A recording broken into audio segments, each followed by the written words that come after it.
Liberdade de Opinião vai até Brasília agora. Nós vamos até lá para conversar com o jornalista Alexandre Garcia. Olá, Alexandre, bom dia. Bom dia, Colombo. Tudo bem? Tudo em ordem. Vamos em frente, Alexandre, com os nossos assuntos do dia. Primeiro deles, pandemia da Covid-19. Os brasileiros seguem recebendo muitas informações sobre estudos feitos pelo mundo, aqui no Brasil também.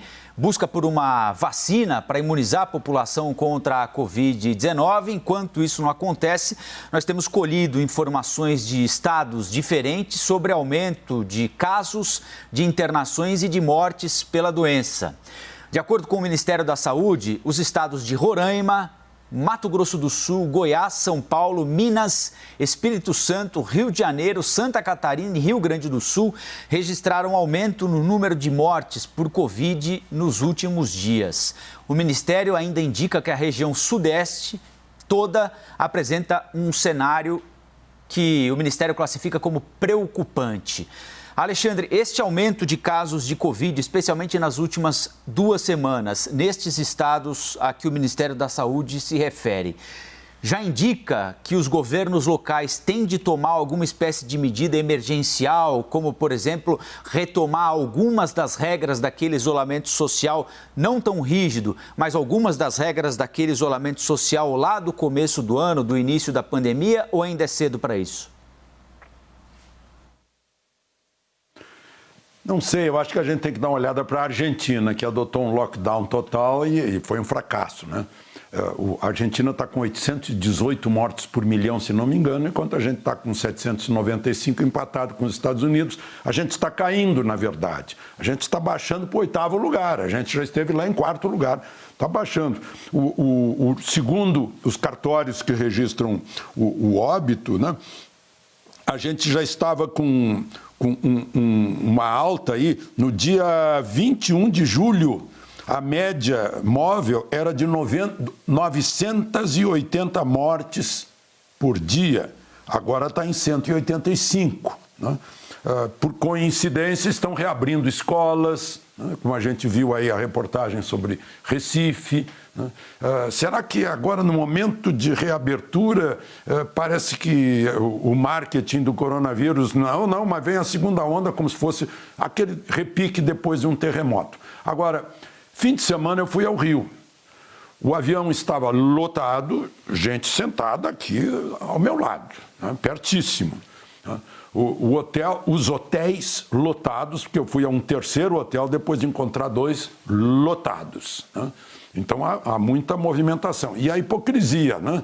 O restaurante lotado, quem está sentado não pega vírus, pode tirar máscara. Quem está em pé tem que botar máscara. Né? Eu, para ir à missa, ou entrar no shopping, tem que ver a minha temperatura. Para entrar no aeroporto não precisa ver a temperatura, e muito menos para entrar no avião. Né? Então, não sei o que é isso. Agora, o que eu sei é que lockdown não deu certo. Tanto que fizeram o lockdown quando estava mais fechado aqui no Brasil, é que a gente teve a pior situação. Entre junho, julho, né? Maio, junho e julho. Né? Então, aí é de a gente pensar a respeito o que fazer. Está nas mãos de governadores e de prefeitos. Né?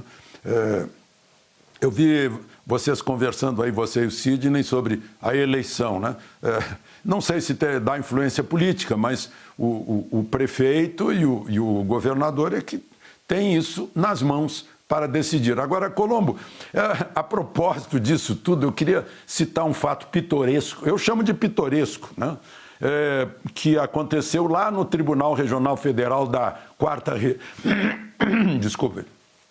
da 4ª Região em Porto Alegre, o mesmo que condenou Lula em segunda instância pelo triplex de Guarujá. Recebeu uma ação de Florianópolis de um advogado catarinense que entrou com uma ação popular pedindo indenização de 6 trilhões de reais para o governo da China, para indenizar o Brasil por causa do coronavírus. Né? Claro, a ação foi... O tribunal julgou improcedente, porque não cabe aí ação popular num caso desses, né? Mas que é uma ideia, né? Porque a China fez aquela muralha magnífica para protegê-la das invasões mongóis, né? E não conseguiu fazer uma muralha em torno de Wuhan, né? Para que o vírus não escapasse. Aliás, o Instituto de Virologia de Wuhan foi incluído como réu nessa ação do advogado lá de Santa Catarina. Só para registrar aqui um fato inusitado, né? Quem sabe o advogado agora vai atrás de um Tribunal Internacional de Justiça.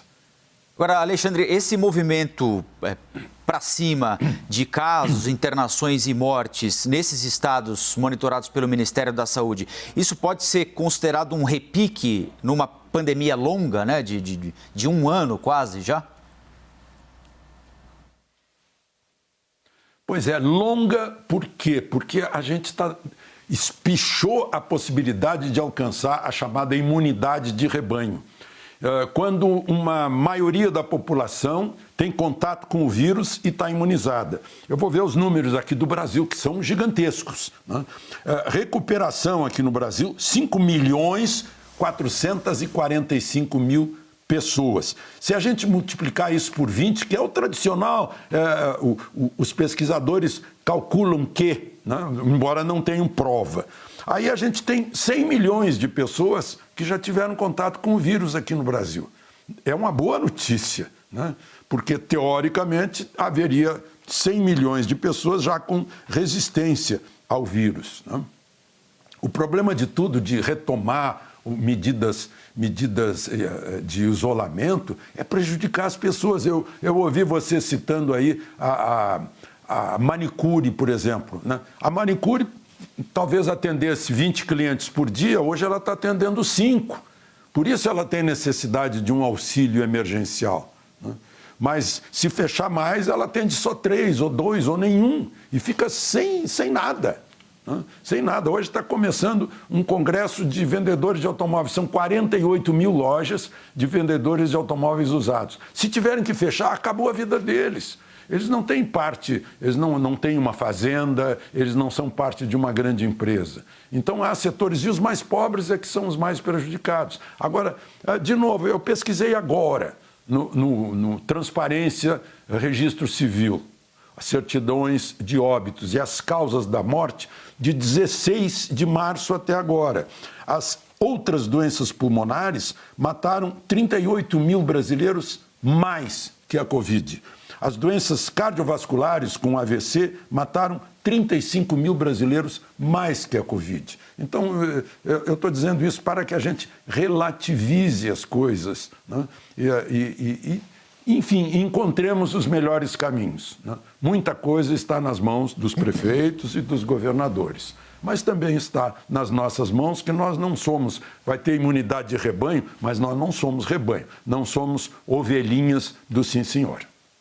Agora, Alexandre, o ministro da Economia, Paulo Guedes, disse que, por enquanto, ao menos, não há possibilidade de prorrogação do pagamento do auxílio emergencial, mas afirmou que o governo pode, sim, reagir no caso de uma segunda onda da Covid, embora ele considere esse risco baixo agora. Nós separamos um trecho da fala do ministro. Do ponto de vista do governo, não existe a prorrogação do auxílio emergencial. É evidente que há muita pressão política para isso acontecer. Se houver uma evidência empírica, o Brasil tiver de novo 1.000 mortes, tiver uma segunda onda efetivamente, nós já sabemos como reagir, nós já sabemos programas que funcionaram melhor.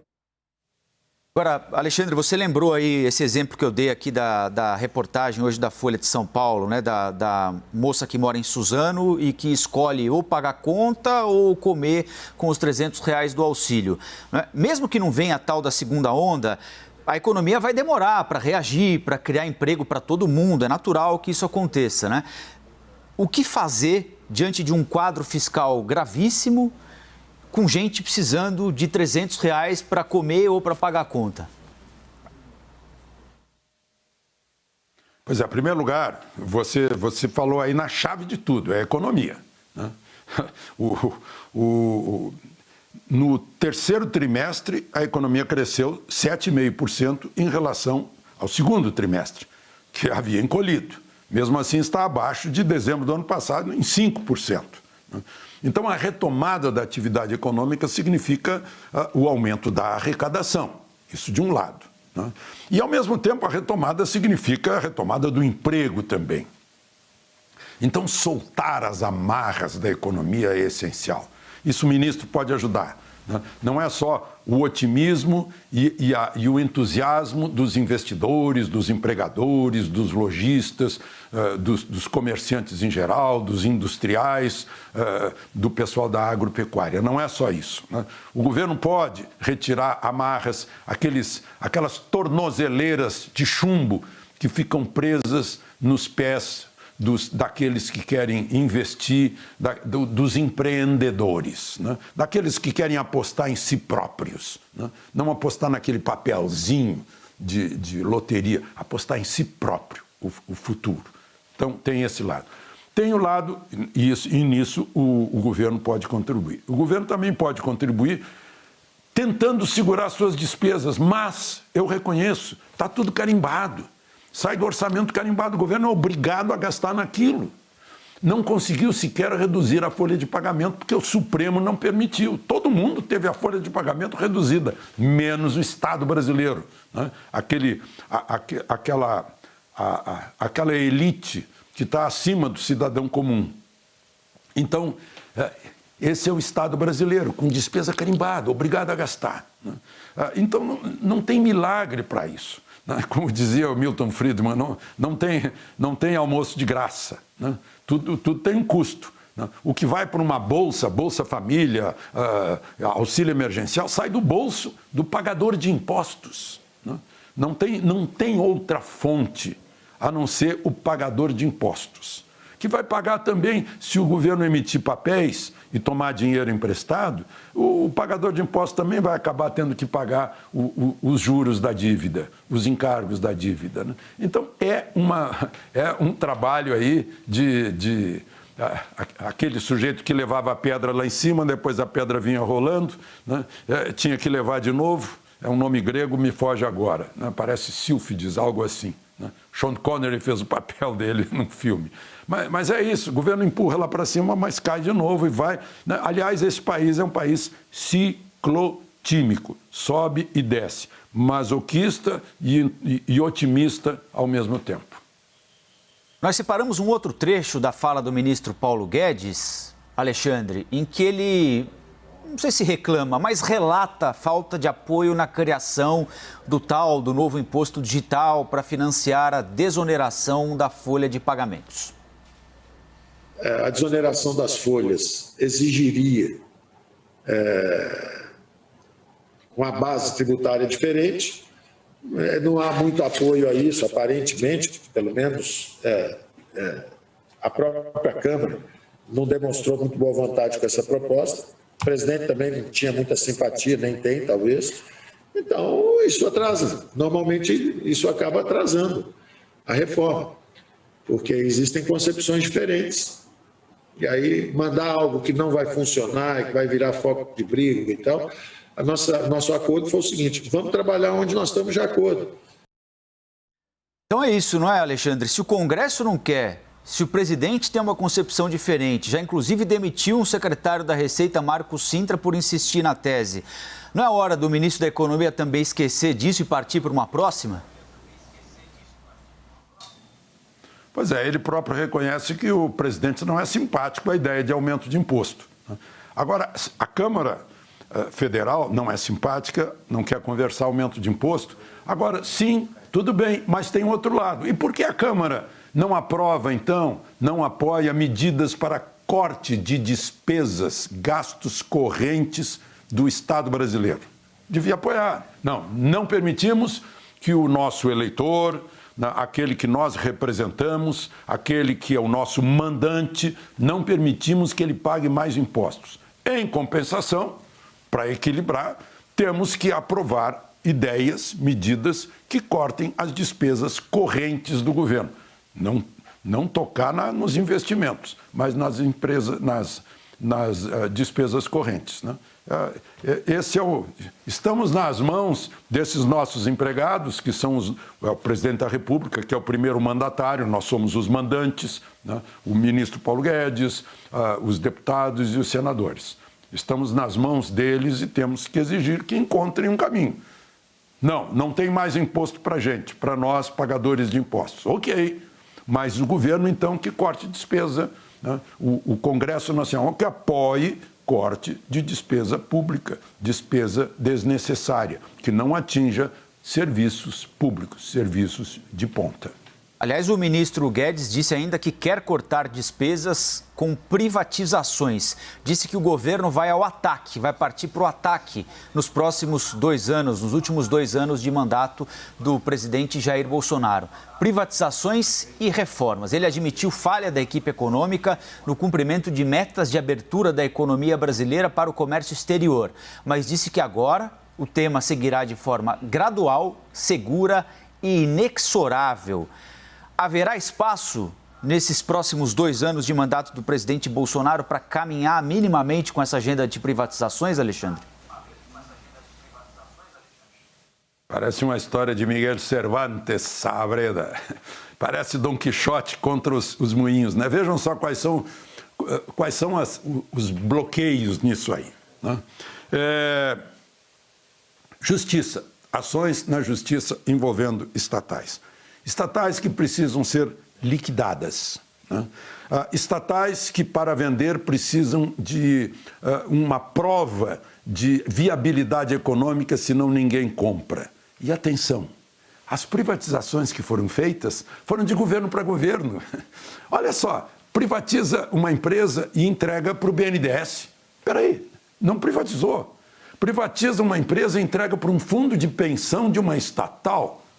Não foi para a iniciativa privada, né? Então tem que privatizar, passar para a iniciativa privada e fazer com que a empresa seja interessante para a iniciativa privada, para que a iniciativa privada se interesse pela empresa estatal. E aí lá dentro da empresa estatal tem a pressão. Agora mesmo estão fazendo pressão por causa do Amapá, que acabou de solucionar. Não pode mexer, Eletronorte, Eletrobras, não pode mexer, né? Por sua vez, no Congresso Nacional, também não. Aqui atuam os lobbies dos funcionários dessas empresas, também não pode. Vai liquidar a empresa lá de chip do boi, de tecnologia lá em Porto Alegre, que era para ser o Vale do Silício. Não foi, ficou só o Vale, né?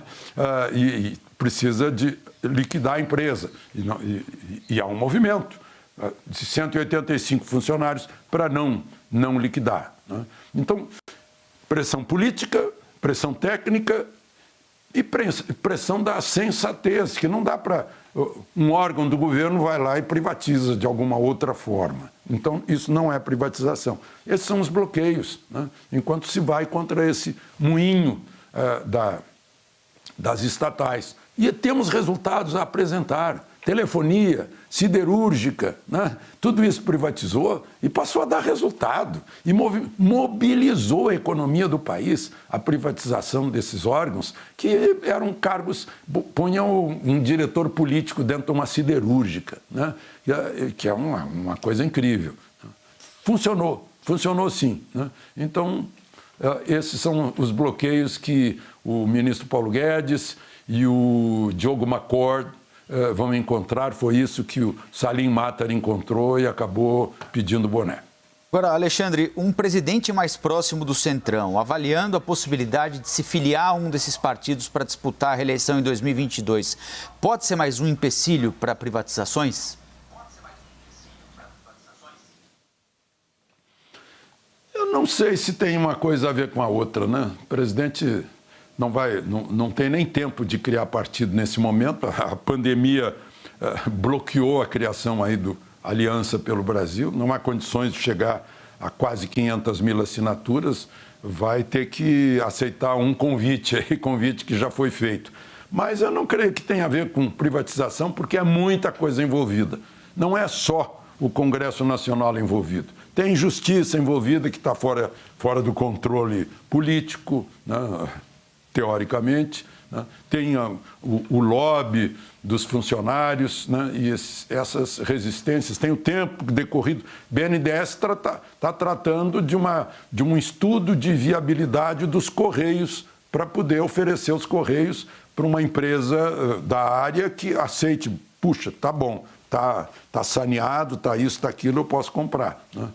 Então, depende do tempo também, de coisas que estão transcorrendo e de prazos também. Alexandre, um ótimo dia e até o próximo Liberdade de Opinião, hein? Aproveitem o dia.